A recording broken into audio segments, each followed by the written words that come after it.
istifadata wal hassa ala tamassuki bi kitabillahi wa sunnati rasulihi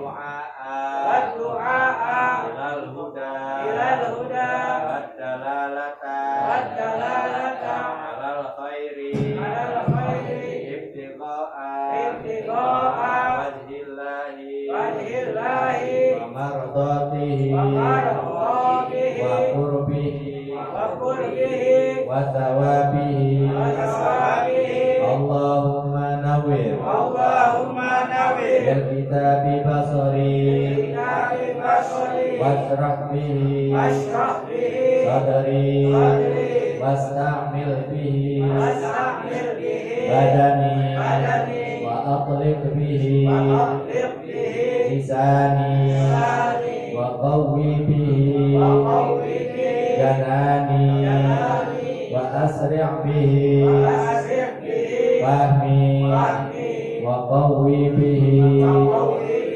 azmi bihaulika wa quwwatika wa innahu la haula la quwwata illa bika ya arhamar rahimin. Bismillahirrahmanirrahim. Alhamdulillahirabbil alamin. Wassalatu wassalamu ala asyrafil anbiya'i wal mursalin sayyidina wa maulana Muhammadin wa ala alihi wa sahbihi. Subhanaka la ilma lana illa ma 'allamtana innaka antal alimul hakim. Rabbi shrah li sadri wa yassir li amri wa hlul 'uqdatam min lisani yafqahu qawli. Amma ba'du. Baiklah hadirin jamaah sekalian rahimakumullah. Alhamdulillah kita panjatkan puja dan bersyukur kita kehadirat Allah Subhanahu wa taala yang telah melimpahkan nikmat-nikmatnya kepada kita semua sehingga kita bisa hadir kembali dalam pengajian rutin kita setiap malam Sabtu yang insyaallah kita berharap pada malam hari ini mendapatkan kemanfaatan dan keberkahan dari Allah Subhanahu wa taala. Salat dan salam marilah selalu kita haturkan pada suri tauladan kita Nabi Muhammad sallallahu alaihi wasallam, keluarganya, pada para sahabatnya, pada para pengikutnya yang habis tadi baterai baru dari ganti.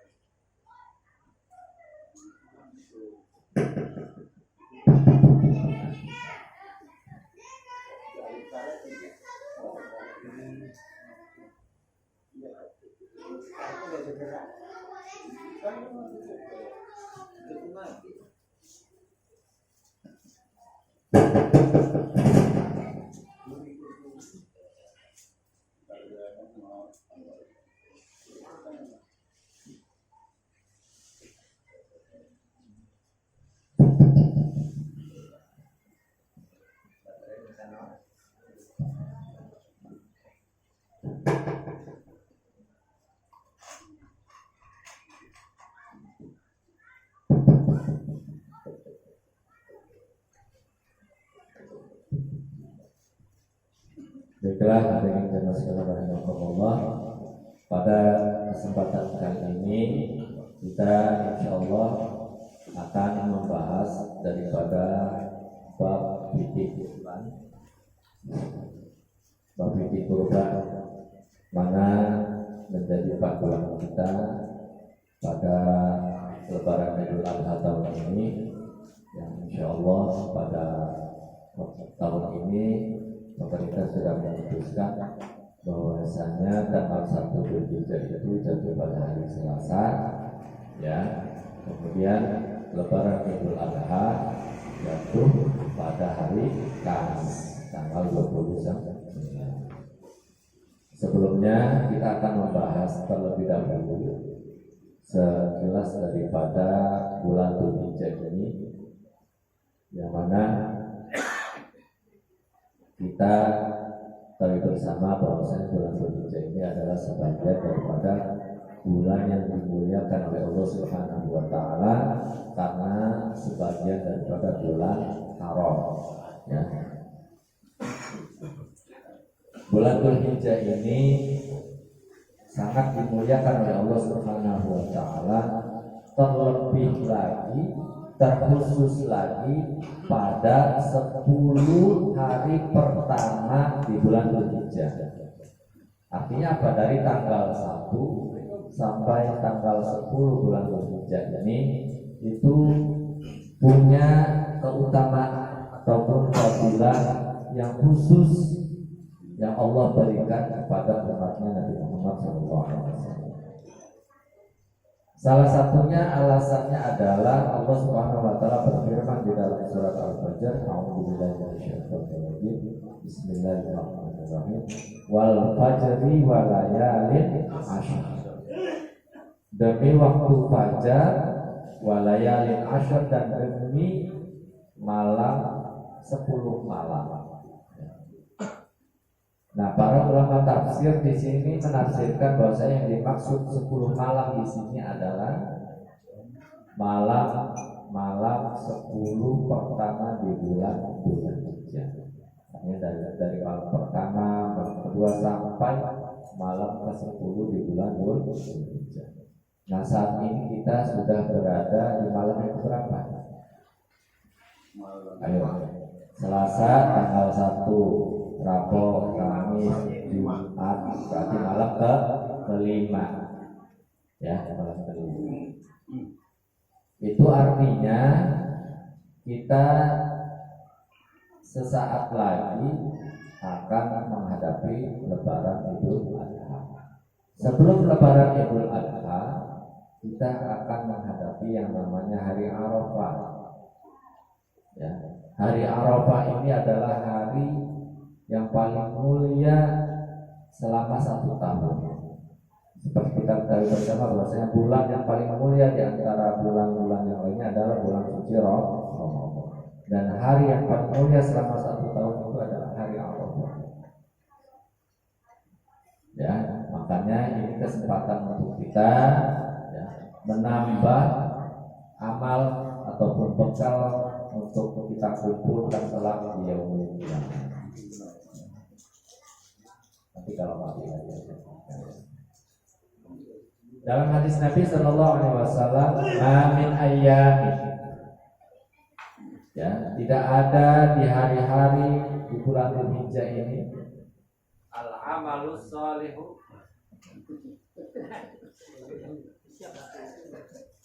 Coba sekali-kali bakal dangdutan gimana? Hari kita karaoke lancar. Biasa. Tapi ya, ini makasih daerah nggak kita karaoke lancar. Orang mau itu. Oh iya. Positif.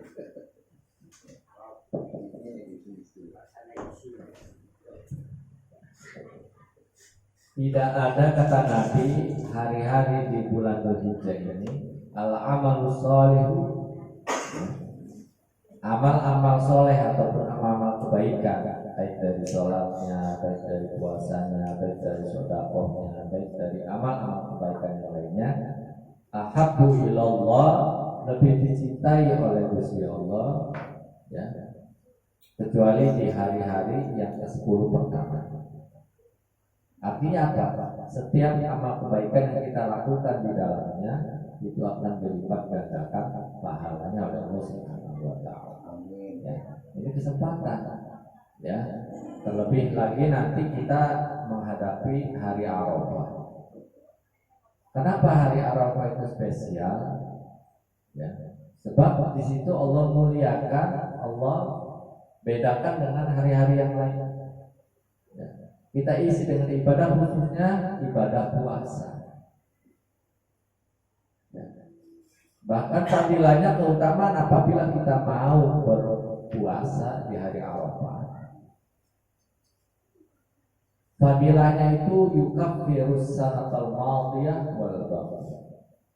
Itu akan dapat menghapus dosa-dosa kita yang setahun yang lalu.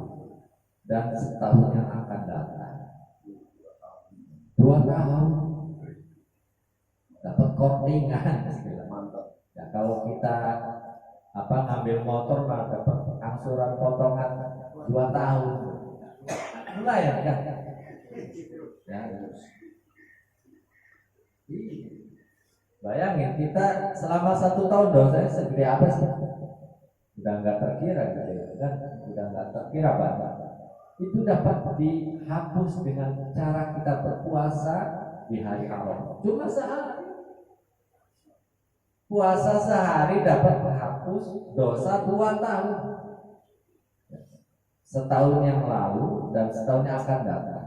Artinya apa? Ketika kita melakukan suatu dosa pada tahun yang akan datangnya selama 1 tahun, ini akan sudah otomatis terhapus dosa.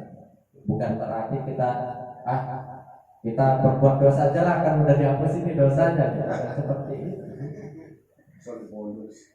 Udah dapat bonus. Artinya apa? Kita kan sering melakukan dosa yang tanpa kita sadar. Kita menganggap itu bukan suatu dosa, padahal itu suatu dosa.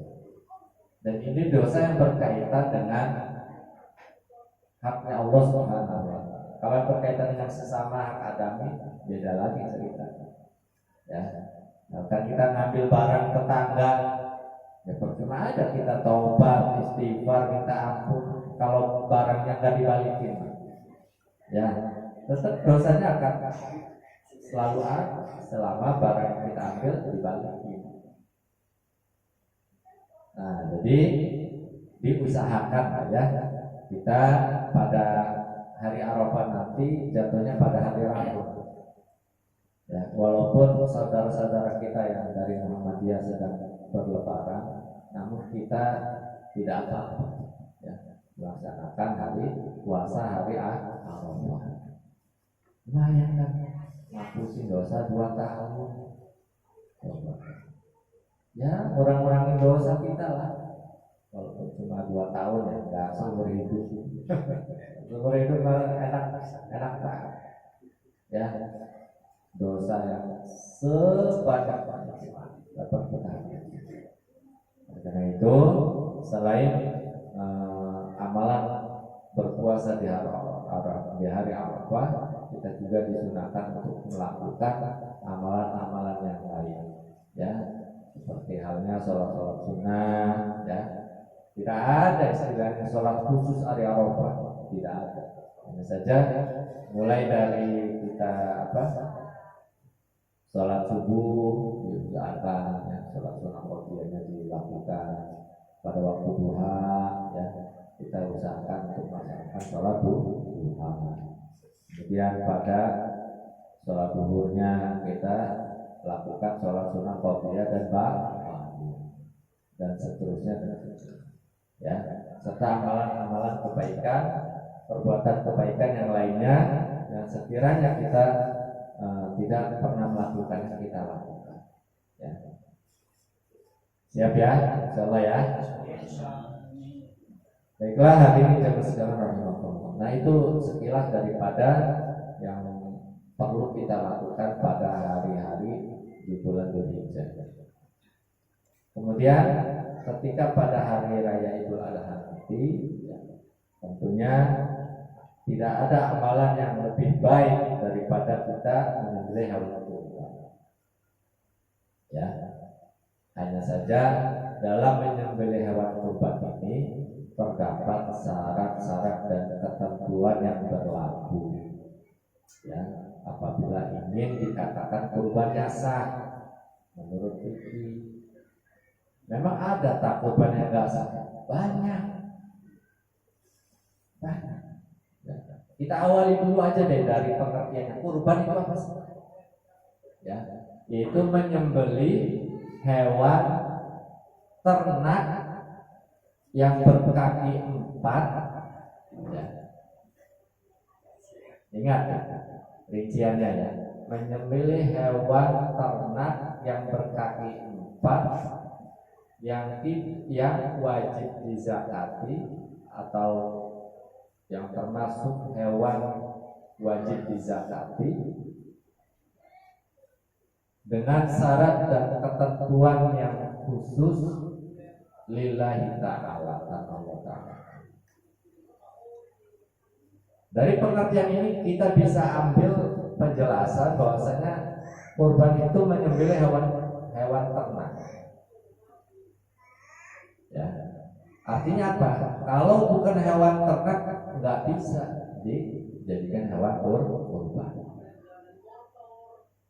Berkaki 4 harus berkaki 4. Ayam gimana? Artinya ada berapa ayamnya? Ada 2, nggak bisa. Ya. Kemudian apa? Bebek, burung, ya.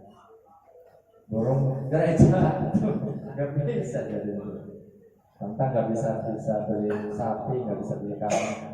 Motor ayam aja nggak bisa dikatakan kurban. Ya, jatuhnya itu sedekah. Nah, hewan ternak berkaki 4. Namun apakah semua hewan ternak yang berkaki 4 bisa dijadikan kurban? Tidak juga. Kuda. Kuda kakinya berapa? 4 atau 8? Kakinya 8. Gajah? Ayo. Jerapah? 4. Ya. Tapi tidak sah dijadikan kurban. Kenapa? Ayo. Kenapa? Hewan ternak nih. Hewan ternak itu kita masukkan bisa kategorikan. Rusa itu ternak, tapi nggak bisa. Ayo, kenapa? Ya, itu jawabannya? Enggak wajib zakat. Pintar. Ya. Kalau ada apa tuh hadiah umroh pada ya, hadiah umroh bagi yang mampu lah ya. Nah itu jawabannya benar, tidak wajib sebab kalau yang lainnya tidak wajib dikeluarkan zakat. Ya, hewan ternak yang diwajib dizakati apa? Banyak unta, sapi, ya. Dan satu lagi yang yang dikiaskan oleh sapi itu kerbau. Ya, nah itu jadi hanya 4 hewan inilah yang bisa dijadikan hewan kurban. Kalau seandainya Pak Prabowo misalkan banyak kuda kan dia. Lah hewan kurbannya mau pakai kuda aja lah. Walaupun harganya ratusan juta, kuda itu kan mahal. Ya, bukan puluhan juta lagi, ratusan juta. Ya, disembelih untuk kurban nggak bisa. Ya, walaupun dia hewan ternak, kemudian berkata sebab kuda itu tidak dijaga. Kemudian dengan syarat dan ketentuan yang berlaku ilai ta'ala, ya, kata Allah Ta'ala. Ada yang menyembeli sapi, ya, ada dia dijadikan kurban, tapi untuk dijual, bukan karena lillahi ta'ala. Ya, jatuh nggak kurban? Enggak. Sebab dia niatkan bukan karena untuk kurban, tapi untuk jualan. Kayak tukang-tukang jalan lagi, ya. Walaupun mereka nyembelinya pas hari raya Idul Adha, tapi karena bukan untuk kurban, ya untuk jualan, dijual dagingnya, maka tidak masuk kategori hewan kurban. Nah, dari pengertian itu bisa kita ambil kesimpulan bahwa tidak semua hewan sah dijadikan hewan kurban. Kemudian dalam syarat-syarat dan ketentuan yang harus kita penuhi, ya, di dalam memilih hewan kurban, tentunya kita hindari, ya, dari hewan-hewan yang tidak termasuk salah. Ya, diantaranya adalah hewan itu tidak cocok. Ya, umpamanya ada sapi ataupun kambing, matanya picek siji, murah aja itu. Ya, Walaupun 3 juta dapatnya 2, ya jangan ikuti. Sebab apa? Tidak sah dijadikan hewan kurban. Kemudian pincang kakinya, ya karena habis jatuh dari motor, kakinya, ya awas hati-hati. Besok kayak ngapa amat ya, kayak dinyalakan gas. Terus panas. Ini perasaan apa? Nah, jadi yang pincang pun sama. Ya, tidak boleh ada yang. Atau misalkan sapi buntutnya buntung, ya, buat gantungan kunci, ya dicabut. Ada yang awas kasar.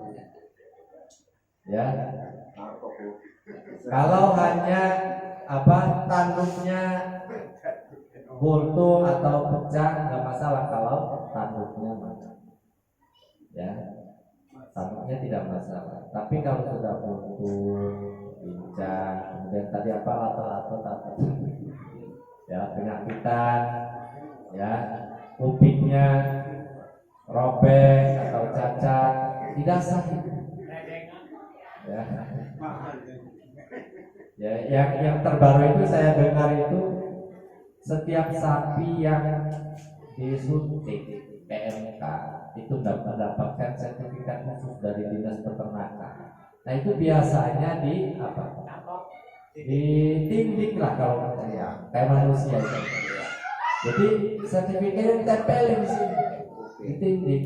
Jadi sebagai penanda bahwasanya hewan ini sehat habis disuntik, jadi vaksin lah, vaksin corona atau ya.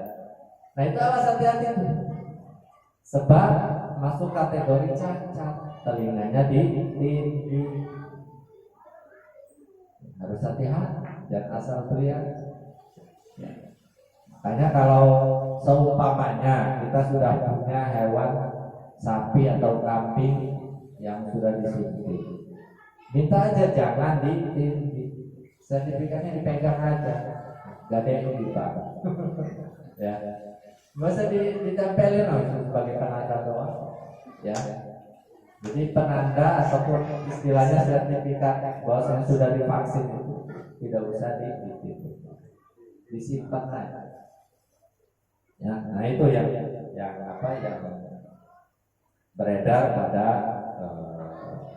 beberapa waktu yang lalu kan sempat tersebar penyakit PMK itu, penyakit mata dan kuku ya, mulut dan kuku. Oh ya, mulut dan kuku ya. Ya, jadi pada disuntik.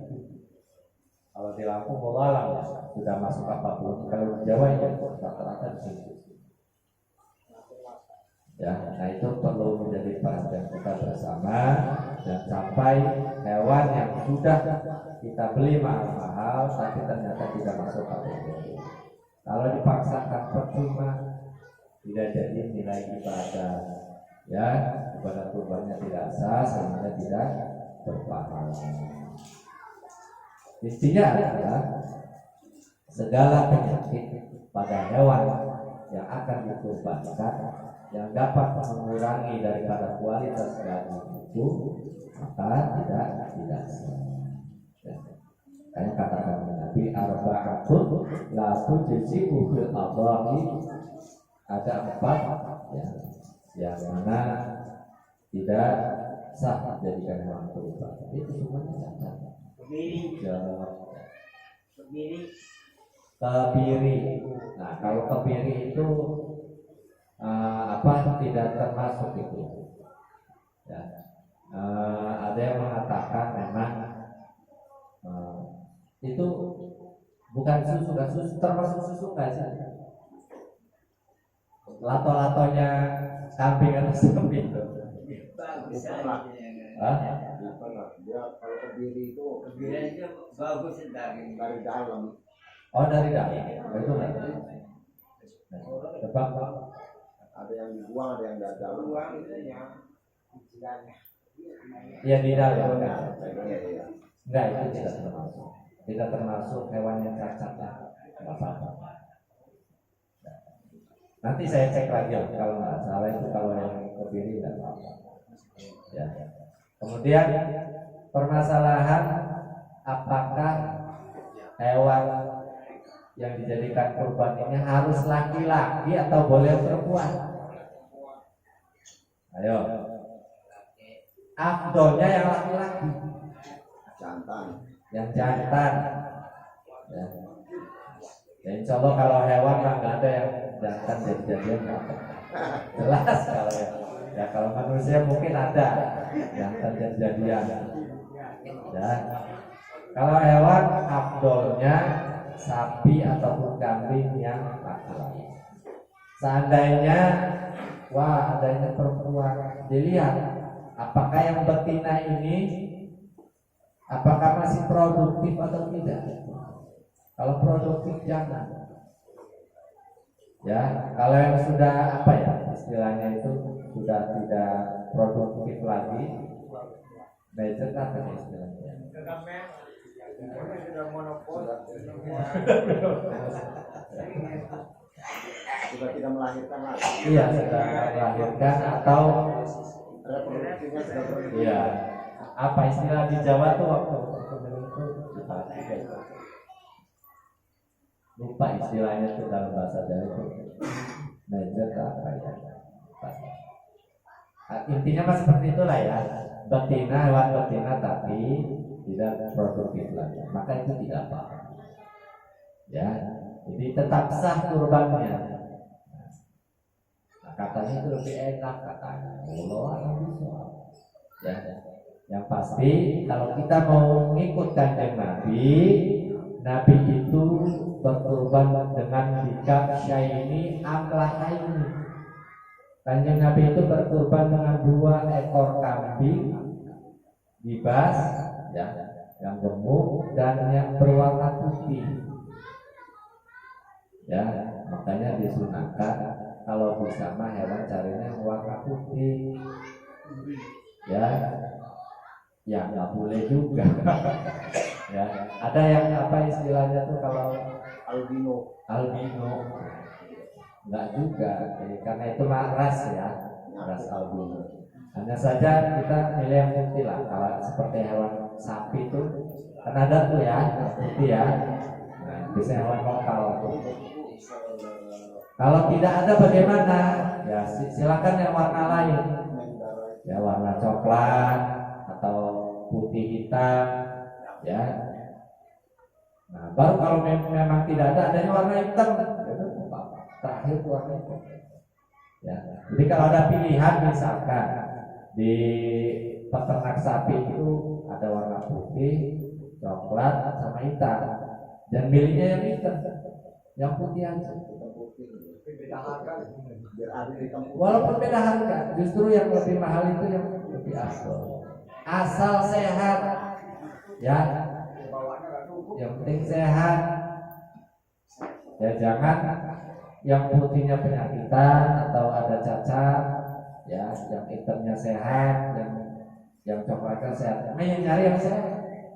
Ya, ini kita kalau berbicara semuanya sehat, putih, coklat, hitam sehat semua. Maka dari yang putih. Cuma pertanyaannya memang apakah warna itu menentukan harga atau tidak? Bisa jadi ya. Yang lebih mahal warna putih. Warna putih. Ya, baca ya, lebih mahal warna putih. Enggak juga. Berarti tergantung daging, bukan warna. Nah, itu tidak masalah. Artinya kalau warna putih apa perawatan. Ya,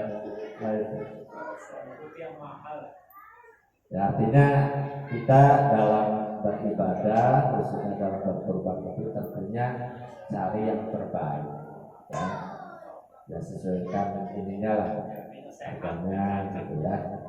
Kalau seandainya ada yang harga 21, 22 ya berikan ke segitu. Ya, jangan dicari ini harga 18. Sekarang ini kan kalau dulu mungkin 18 juga besar. Masih harganya 15, 16, 18 segitu. Kalau sekarang kan tambah mahal sapi.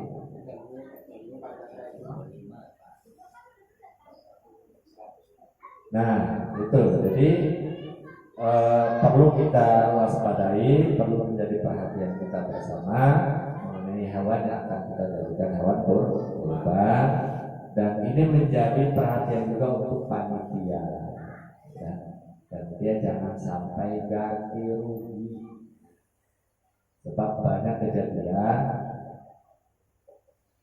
ya hewan sapi atau kambing sudah diserahkan ke panitia ya. Kemudian sama panitia itu diikat asal aja. Nggak tahu itu sapi atau kambing itu entah seperti apa mati. Nah itu kewajiban siapa yang harus ganti? Ya. Kemudian ketika misalkan dalam menurunkan dari mobil misalnya pas diantar ya, sebelum diturunkan sehat sapi, pas diturunin karena dia berontak dan lain sebagainya, akhirnya sampai kakinya pincang ya. Nah, itu juga panitia harus nanggung tuh. Wah, pada mundur kayak jadi panitia ya, artinya harus hati-hati ya, sebab jadi panitia itu bukannya enak, tanggung jawab, amanah ya, mumet sebenarnya Pak. Ya selama ini kan orang rebutan jadi panitia ndak dagingnya ngincer beras, ngincer sikil, buntut.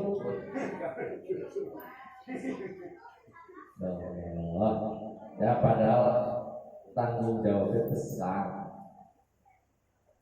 Ya, sebab banyak kejadian.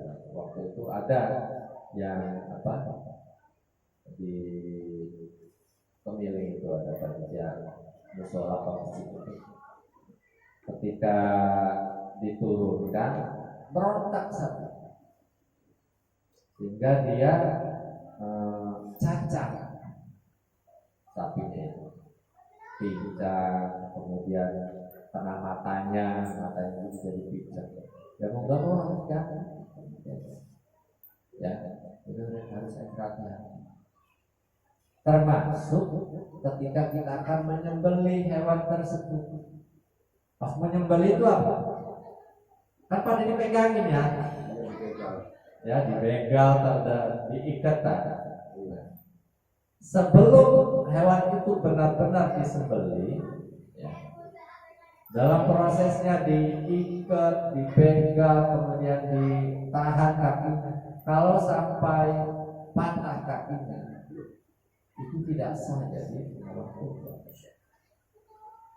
Jadi harus hati-hati ketika digulingkan, ya, ketika ditahan, diikat kakinya empat itu, ya, ditahan, jangan sampai bikin patah kaki. Ya kalau bisa diurut, bisa diambil lagi mah enak. Tapi kalau udah pincang nggak bisa. Ya jadi cacat. Kecuali ya sebelum disembelih diikat, dibegal dan sebagainya itu sehat, nggak ada yang patah. Ketika disembelih udah putus semuanya urat yang 3 tersebut, ya, termasuk daripada wadah jain. Jadi yang saluran yang harus putus itu kan saluran makanan, saluran napas, ya, saluran udara. Nah itu harus putus itu. Minimal 2 sebetulnya, sunahnya sampai 3 sampai wadah jain. Ya. Kalau sudah putus semua, berontak dia, patah, nah itu udah udah tidak berpengaruh, artinya kurbannya tetap sah. Yang berpengaruh itu kalau sampai tidak sah itu kalau seandainya belum disembelih sudah patah kaki. Ya, kayak harus hati-hati itu yang megang-megang sapi. Ya, paham ya? Nah itu harus diantisipasi. Kemudian waktu krohu at-tadahiyatul lailan. Lalu waktu yang disunahkan ya, untuk menyembelih itu adalah di hari raya Idul Adha. Mulai dari selesai sholat Idul Adha, kapan terakhirnya? Sampai akhir ayam tasyrik. Ya, terakhir hari tasyrik. Hari tasyrik itu berapa hari? 3 hari. Ya, berarti kalau tahun ini terakhir sampai hari apa itu? Kita lebaran hari Kamis. Ya, berarti hari tasyriknya Jumat, Sabtu, Minggu. Minggu sore itu terakhir. Jadi kalau ada yang mau berkorban, mau nyembelih, terakhir itu Minggu sore. Kalau sudah masuk maghrib malam Senin sudah berakhir waktu menyembelih hewan kurban. Ya, jadi waktunya tertentu menyembelih hewan kurban. Ya, jangan nanti aja lah hari Senin, nggak bisa. Nah, paham ya? Kemudian sunahnya pada siang hari, artinya setelah selesai sholat Idul Adha sampai sore hari. Apakah boleh malam-malam nyembelih? Ayo, boleh saja, tapi makruh. Khawatir salah nyembelih. Ya, bukan sapi atau kambing disembelih malah orang. Ya, hati-hati. Kemudian di dalam menyembelih juga disunahkan 5 perkara. Atasnya itu yang pertama baca basmalah. Bismillah wa ala millati Rasulullah. Wassalatu ala Nabi sallallahu alaihi wasallam, dan membaca salawat. Allahumma sholli ala sayyidina Muhammad wa ala ali sayyidina Muhammad. Kemudian wastiqbalul kiblati, yang ketiga menghadap kiblat. Ya. Bidabi hati dengan hewan sesembelihannya. Artinya hewan sesembelihannya posisi badan sebelah kiri itu kanan. Ya, paham ya? Apa tuh? Badan yang sebelah kiri gitu ya. Misalkan ini sapi. Nah, sapi ini gimana sih? Sebelah kirinya ini sebelah sini ya, maka dihidupkan belas. Yang menghadap ke kiblat, misalnya kiblatnya ke sana. Wa takbiru, dan takbiran. Jadi sebelum disembelih itu takbiran dulu. Ya. Wa du'a bil qabul, dan berdoa agar dikabulkan. Allahumma taqabbal minni. Ya Allah, kabulkanlah daripada kurban ini. Kemudian yang perlu diperhatikan bagi yang berkurban itu hendaknya diniatkan terlebih dahulu hewannya itu sebelum diserahkan ke panitia. Contoh, Pak Jai mau kurban kambing 1 ekor, sudah sadar. Ya, besoklah saya mau beli, kata Pak Jai, mau beli kambing ya binatang. Setelah dibeli, misalkan ya sudah jadi hak milik Pak Jai nih, maka niatkan, ya Allah, saya berniat kambing ini untuk saya jadikan kurban atau Allah lillahi ta'ala. Cukup diniatkan seperti itu, sudah sah. Ya, mau dipelihara dulu sama peternak monggo, mau langsung diserahkan ke panitia juga silakan. Ya, nanti perihal ketika pelaksanaan penyembelihan, apakah Pak Jai harus datang atau tidak? Jawabannya disunahkan menyaksikan. Ya, disunahkan datang ke penyembelihan. Jadi ketika waktunya, ketika akan disembelih, yang berkorban ini menyaksikan sunahnya. Seumpamanya berhalangan bagaimana? Waduh Ustaz Pak Ade ini saya harus balik ke Padang. Ya. Harus balik ke Padang sebelum hari raya Idul Adha. Nggak bisa menyaksikan kan? Bagaimana hukumnya? Sah-sah saja tidak apa. Ya, kurbannya tetap sah dan dapat pahala. Yang penting sudah diniatkan. Paham ya? Yang penting yang nyembelinya ingat aja ini kurbannya siapa ya? Penting di apa? Biasa dikasih tanda. Nah, itu. Paham ya? Nah, itulah beberapa hal yang disunahkan ketika kemudian mengenai daging yang dibagikan ketika pelaksanaan Idul Kurban atau hari raya Idul Adha. Wala yaqulul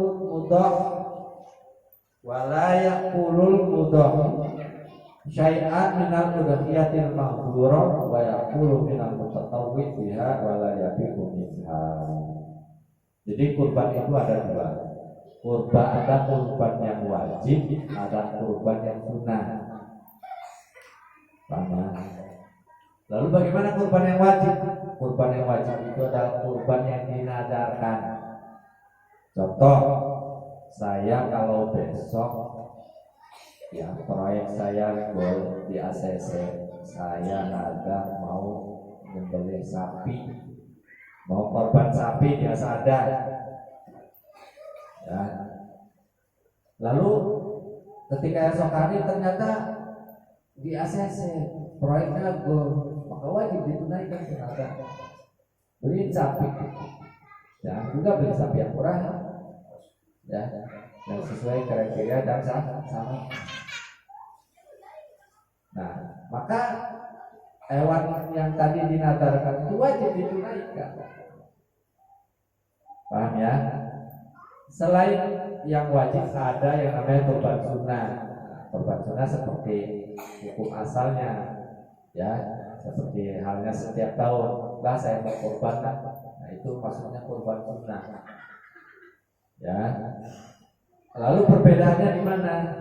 Perbedaannya terletak pada apakah boleh makan daging kurban atau tidak. Kalau kurban yang diwajibkan seperti tadi yang dinadarkan, yang berkurban itu tidak boleh memakan sedikit pun dari dagingnya. Kalau kurbannya wajib. Paham ya? Tapi kalau kurbannya sunnah, nggak apa-apa. Ya, nggak apa-apa. Sunnah malah. Yang tidak boleh itu dimakan semuanya. Ya. Nyembeli dewek bae aja tadi tidak. Harusnya kayak polisi. Ini mah terkadang udah korbannya kambing, mesen kempol papa teh. Ini masyarakat mau apa? Tulang usus, ya, kulit. Ya. Batasannya berapa? Para ulama membatasi dengan sepertiga. Ya, sepertiga itu sudah banyak. Artinya kalau seumpamanya daging kambing itu paling banter berapa kilo sih? Gak banyak, 50 kilo. Kambing 7 kilo aja itu udah sangat besar ya. Dagingnya ini, Daging murninya ya. Ya. 7 itu udah besar sekali. Ya. Jadi kalau ada yang itu udah kambing ukuran besar ya. Kalau yang rata-rata paling 4 kilo 5 kilo.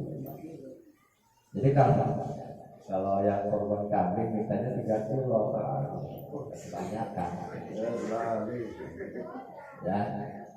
Jadi panitia juga harus tegas.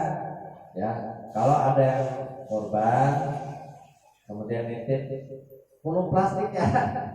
Gak ada baik lah, beli dewek baik. Ya. Ya, korban kambing, kita 10 plastik, 10 bungkus, Entah gimana ya. kita dengan banget. Ya, udah nggak ngasih uang buat motongnya lagi kan, kan kayak gitu. Atau kalau di sini gimana tuh kalau ngasih ya 100 biasanya. Ya, biasanya kalau itu dilebihkan 100 ya. Kalau sapi biasanya 140. Gunanya untuk apa? Agar tidak ngotak-ngatik soal masalah kulit. Sebab wala yabi'u minha. Sebab orang yang berkurban dilarang menjual apapun dari hewan yang dikurbankan. Mau kulitnya, mau kepalanya, mau kakinya, mau bumbunya, mau tanduknya pun nggak boleh. Saya nih misalkan kurban kambing, kambing rupanya domba dari Garut, tanduknya mantap lah. Saya jual aja lah lumayan buat hiasan di dinding. Nggak boleh, walaupun itu punya kita, nggak boleh dijual. Ya, kalau diminta nggak apa-apa. Ya, nanti jangan dijual. Nah, pertanyaannya yang sering terjadi pada masyarakat kita, pada panitia kurban, ya, biasanya kan dari tahun ke tahun masalah kulit itu kan menjadi polemik ya. Terkadang ada yang menjual, ada yang sampai dibakar kulitnya terus dicacah. Apakah pertanyaannya sama panitia apakah boleh menjual atau tidak? Tafsir. Kalau tidak ada akad apapun, misalkan Pak Jai tadi beli kambing, ya, nih panitia saya mau kurban 1 ekor kambing titip ya, saya terima sama. Dengan akad seperti itu, maka panitia tidak boleh menjual apapun dari kambing tersebut, mau kulitnya, mau kakinya, mau kepalanya, buntutnya, dan sebagainya. Sebab panitia jatuhnya wakil daripada yang berkurban. Ya. Lalu bagaimana dong? Kulitnya nggak bisa diolah, kan sayang, dibakar, habis gasnya. Ya, repot lah istilah. Kalau mau jual bagaimana? Pakai cara. Ya, pakai cara. Caranya bagaimana? Kulitnya itu dipisahkan. Kulit, misalkan kulit. Kasihkan ke salah satu. Ya, panitia nih ngasih. Misalkan ngasih ke Manjuli ke kulitnya gelem ora? Itu lemah. Terima sama dia. Nanti Bang Juli terserah mau dijual kayak, mau dijadiin selimut kayak, gak apa-apa. Ya, misalkan dipermak apa, jadi disamak jadi selimut, gak apa-apa. Terserah dia karena sudah jadi hak milik dia, sudah dikasih kan. Nah itu sama panitia. Lalu bagaimana toh kalau panitia mau menjual kulit? Boleh saja, tapi dengan akad di awal. Ya, jadi Pak Jai ini ketika menyerahkan kambingnya untuk dikorbankan, tanyain sama panitia, Pak Jai, kulit kambing ini bagaimana nih? Ya udah saya kasih buat panitia. Ya, maka kulit itu sudah jadi haknya panitia. Panitia mau dijual nggak apa-apa, mau dimakan rame-rame nggak apa-apa, asal kuat banget. Ya. Nah, kalau di sini bagaimana Mas Abdul? Dijual? Habis nggak ada yang mau ya. 10.000 satu kulit. Sekilo biasanya kilo kan? apa? 3 tahun ini lah yang murah. Ya wedhus mah iya, dari kulit sapi mah iya. Orang ini bos. Ada kulit wedhus Orang itu sapi. kalau kulit sapi di kilo, kalau kulit Kambing enggak ya? per itu per lembar. Kalau aku jadi Kalau bisa jadi bos selimut ya. Kalau bisa diolah. Jadi gitu ya. Jadi panitia harus dibekali dengan ilmu, jangan asal-asalan. Selama ini ya mungkin sudahlah yang berlalu ya. Nggak usah kembali ke masa lalu. Ya, artinya kita benahi aturan kurban itu. Jadi untuk panitia mohon dikonfirmasi kembali kepada yang berkurban. Yang berkurban sapi 7 orang misalkan, ya 7 orang itu dikonfirmasi. Beli temperamen, buat panitia bayar atau diserahkan ke salah satu panitia, udah buat kamu saja. Maksud gue sirabe Kang Sukri ya. Nah, kok misalnya diserai Kang Sukri, terserah Sukri selaku perwakilan panitia pedidol serahkan. Ya, duitnya yang barang-barang itu untuk rokok atau terserah. Seperti penting anak AKD, paham ya? Aja menung-menung baik. Ya, soalnya ini masalah kehalalan. Ya, kalau masalah kulit itu dijual tanpa ada akad, jadi akibatnya tidak sah itu, harus sayang.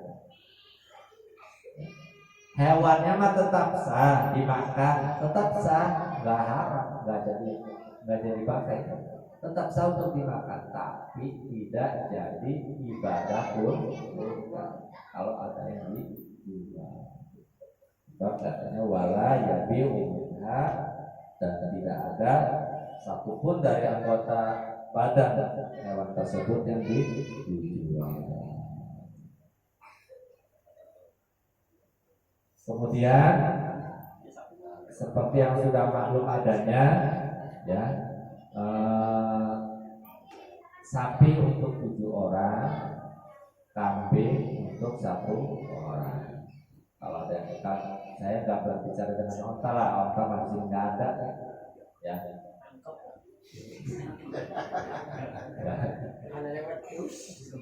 Kebo sudah untuk 7 orang.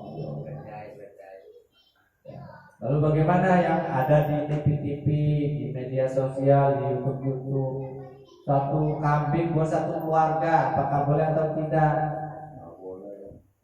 Hah?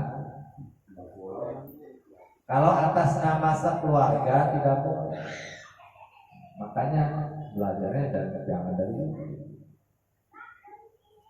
Kan ada hadisnya tuh Kanjeng Nabi menyembelih hewan kurban. Allahumma taqabbal li Muhammadin wa ali Muhammadin wa ummati Muhammad. Ya Allah, terimalah kurban kami dariku, katakan Nabi, dan untuk keluargaku dan untuk umatku.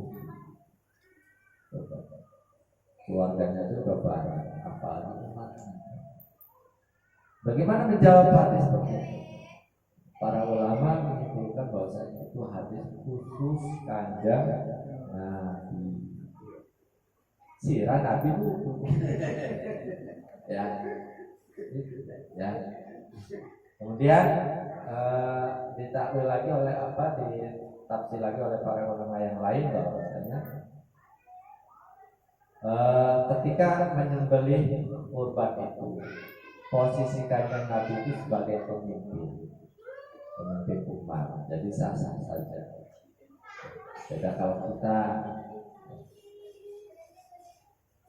Lalu bagaimana hukumnya ketika di anggota keluarga patungan, atau biasanya di sekolah-sekolah ya, patungan satu sekolah untuk sapi, atau misalkan warga Gunung Serok patungan 100 ewuan ya, tuku sapi, apakah boleh atau tidak? Boleh-boleh saja, yang penting nanti atas namanya kalau sapi 7 orang. Patungan beli kambing 100 orang misalkan beli kambing, yang penting atas namanya 1 orang. Paham ya? Di sekolah pun sama, misalkan seluruh murid jumlahnya 300 anak, 300 siswa, patungan ya, beli sapi 30 juta. ya, beli yang 30 juta yang super.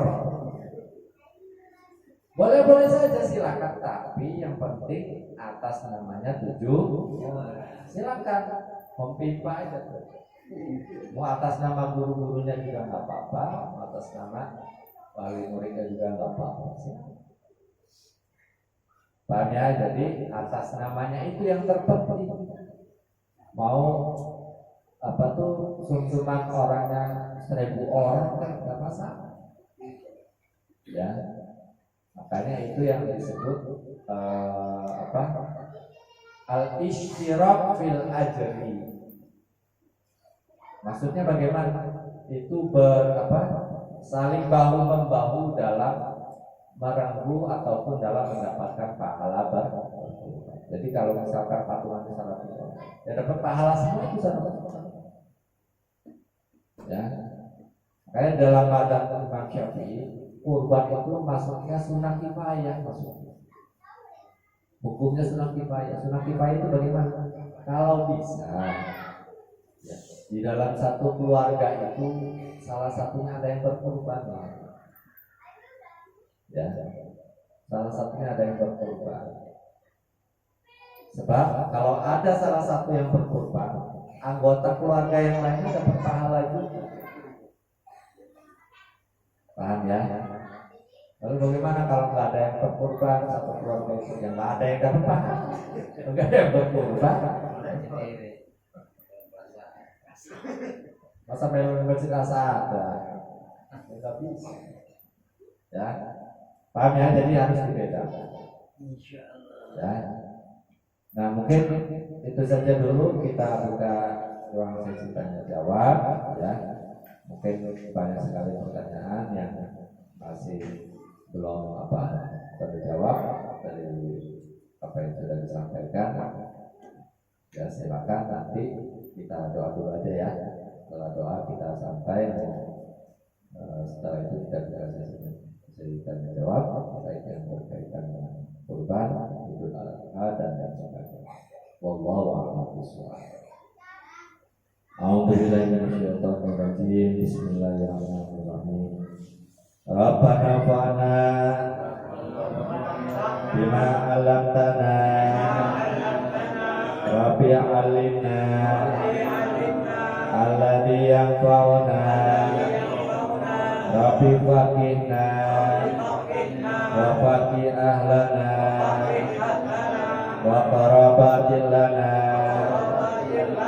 fi dinina ma'a ahlil putri unsa wa zakar Rabbi wafiqna wa wafiqhum lima tartadi qaulan wa fi'lan karama warzuqil kulla halalan daiman wa akhilla atya'a ulama ahda bil khairi wa nufa kulla syar Rabbana aslih lana kulla syukur wa akhirra birridha minkal uyur wa bi'anna rabbana kulla duyur qabla an ta'tiyana usulul manur wa'fir wastur anta akraman satar wa salatullahi kalshal mustafa an ilal haqi da'ana wal wafa fi kitabin fihi linnasi shifa wa alal alil kirami syurafa wa ala sahbil masabihil qurar Allahumma hdina bihuda waj'alna mimman yusari'u fi ridha wala tuwallina waliyan siwa wala taj'alna mimman khalafa amraka wa asa wa hasbunallah wa ni'mal wakil ni'mal maula wa ni'man nasir wala haula wala quwwata illa billahil aliyyil azim wa sallallahu ala sayyidina Muhammadin wa ala alihi wa sahbihi wa sallam alhamdulillahi rabbil alamin. Al-Fatihah. Alhamdulillah.